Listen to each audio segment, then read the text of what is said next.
Hello बच्चों, let's read the following question. Two stones are thrown with same speed u at different angles from the ground in air. Air में ground से different angles पे to stones को same speed के साथ you के साथ क्या किया गया है, थ्रो किया गया है. If both stones have same range, अगर दोनों की जो रेंज है वो सेम हो, and height attained by them are h1 and h2, and जो वो हाइट अटेन करते हैं वो h1 एंड h2 हो, then h1 plus h2 is equals to, तो हमें बताना है कि h1 plus h2 किसके इक्वल होगा. First option is u square upon g, second u square upon 2g, third u square upon 3g, and fourth option is u square upon 4g.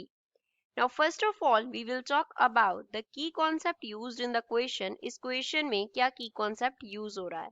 तो इसके लिए हम क्या करते हैं, पहले प्रोजेक्टाइल मोशन बनाते हैं. ये y एक्सिस है, ये हमारे पास क्या है, x एक्सिस है.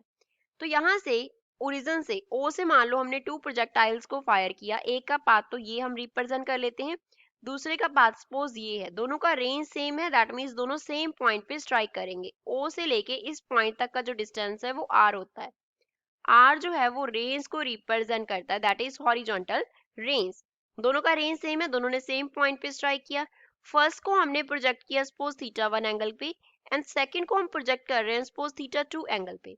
इसका जो हाइट है, मैक्सिमम हाइट अटेन्ड वो h1 है, दूसरे का जो मैक्सिमम हाइट अटेन्ड है उसको हम h2 कंसिडर कर लेते हैं. तो हमें क्या निकालना है, h1 प्लस h2 निकालना है. h1 प्लस h2 निकालना है. क्वेश्चन में बोल रहे हैं कि रेंज सेम है, तो क्या की कॉन्सेप्ट हम अप्लाई करेंगे, रेंज क्या है, सेम है, दोनों के लिए रेंज सेम है.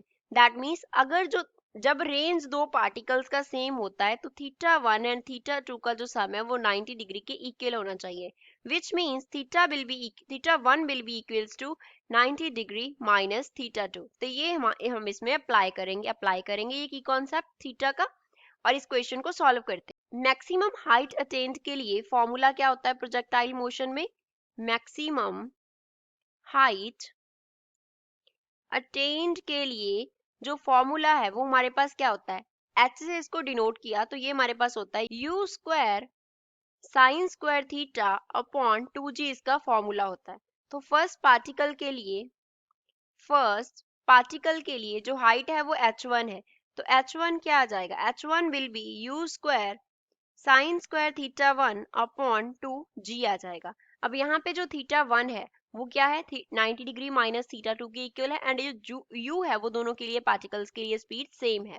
तो सेकंड पार्टिकल के लिए हमारे पास क्या हो जाएगा, फॉर सेकंड पार्टिकल के लिए जो हाइट है वो h2 है, तो h2 के लिए क्या फॉर्मूला बन जाएगा, u सेम है, u स्क्वायर साइन स्क्वायर θ2 आ गया, डिवाइड बाय क्या हो जाएगा 2g. θ1 की जगह पे फिल कर देंगे 90 degree minus θ2, u square sine square 90 degree minus θ2 upon 2g.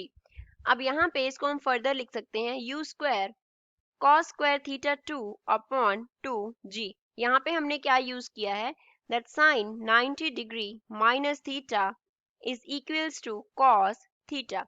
अब h2 की इक्वेशन जो है उसको टू इक्वेशन मान लेते हैं, h1 को मान लेते हैं इक्वेशन नंबर 1.